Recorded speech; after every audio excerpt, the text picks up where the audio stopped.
Skull Monkey's 1998 release felt like a product out of its time. With the PlayStation touted as a 3D powerhouse and Sony keen to showcase this, many 2D projects would see obscure releases, either localized to Japan or Europe, as early as the console's launch with Mickey's Wild Adventure. But as shown by their previous game, Neverhood Inc. was not your typical developer. Swapping from point and click to platformer for this console release, while keeping the claymation style that proved a standout a few years earlier, this tough throwback was met with a mixed reception at launch, likely due to the gaming media's hesitance towards 2D and the stiff challenge. But like a fine wine, Clayman's sophomore outing has aged rather beautifully.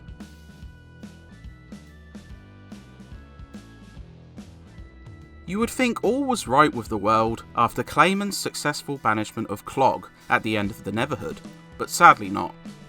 Instead, the villain crash lands on the planet Idznak and assumes control of the unintelligent Skull Monkey species.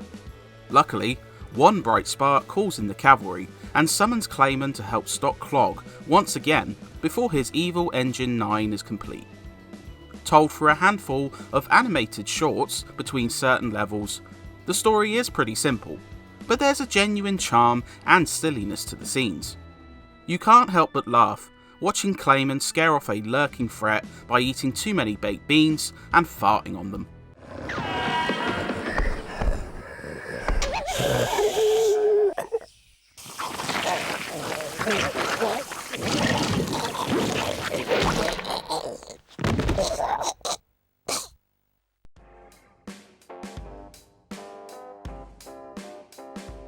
If you've ever played the likes of Earthworm Jim and other Virgin Interactive platformers, Skull Monkeys will feel familiar. A 2D platformer spread across nearly 20 worlds, each has a handful of levels that simply task you with reaching the end, where Clayman is sucked into the next stage. It's not as simple as it sounds though, with a litany of enemies and environmental hazards that can kill you instantly. Luckily, a slew of power-ups even up the odds somewhat. A halo can absorb one hit, clay pigeons lock onto and destroy enemies, while the Universe Enema handily wipes the screen clear of foes. Other power-ups, such as Glide Pterodactyl and Fart Clone, aid with navigation and offer a second chance after hit, respectively. There are also occasional diversions, including a runner stage. The good news is that platforming feels airtight here, with solid controls and weighty movement making navigation a lot of fun.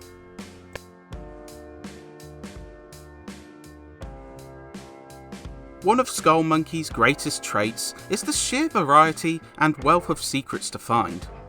Each area feels like travelling to another unique and intelligent planet. The initial science centre feels cold and unnerving. Hard Boiler throws in fire hazards and flying foes, and a flowing hot dog factory sees you utilising floating meat to navigate across the river-esque terrain. No two worlds feel the same, keeping you itching to see what's coming next.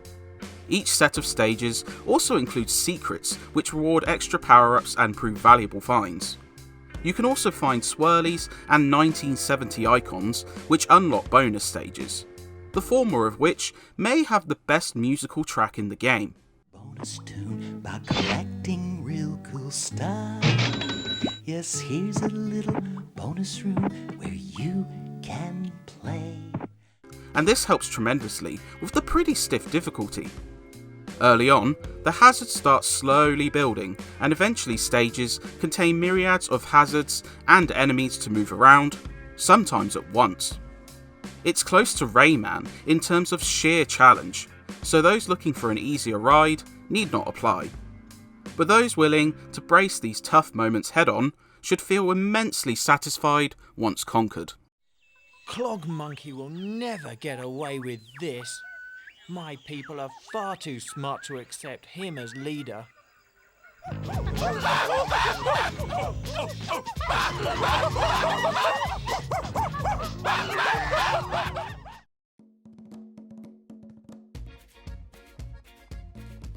Sadly, this leads to one pretty major flaw and a source of contention, even at launch.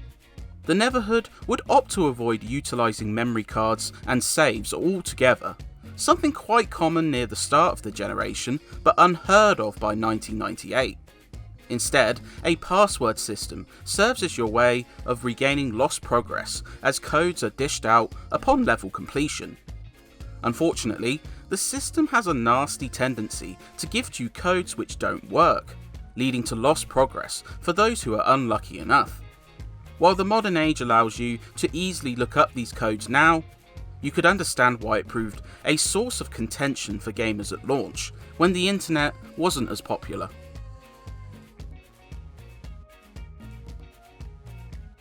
Skull Monkeys would earn distinction through its unique claymation presentation, even amongst skeptical critics, and even some years on, it's still rather stunning.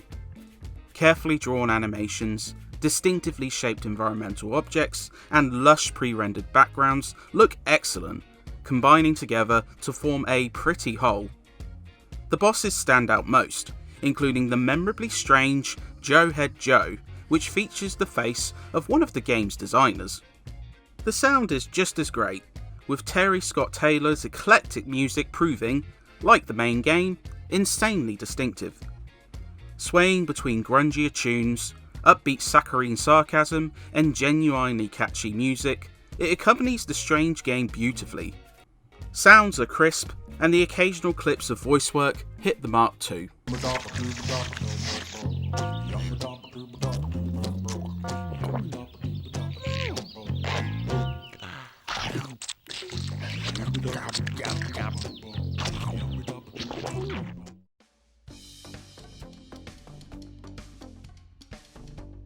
In the 2 decades since its launch, Skull Monkeys has become a cult classic, loved by curious gamers looking to comb this legendary console's library, and for good reason. Incredibly distinctive, almost always compelling, and showcasing creativity in spades, it remains one of the more enjoyable platformers on the PlayStation, which is no mean feat considering the competition it faced. While the frustration can begin to boil in later stages, and the dodgy password system does take away some of the shine, those who can endure its challenge will feel rewarded and satisfied. The simple fact is that Skull Monkeys is a hell of a lot of fun, and for most, that will be reward enough through its more torturous sections.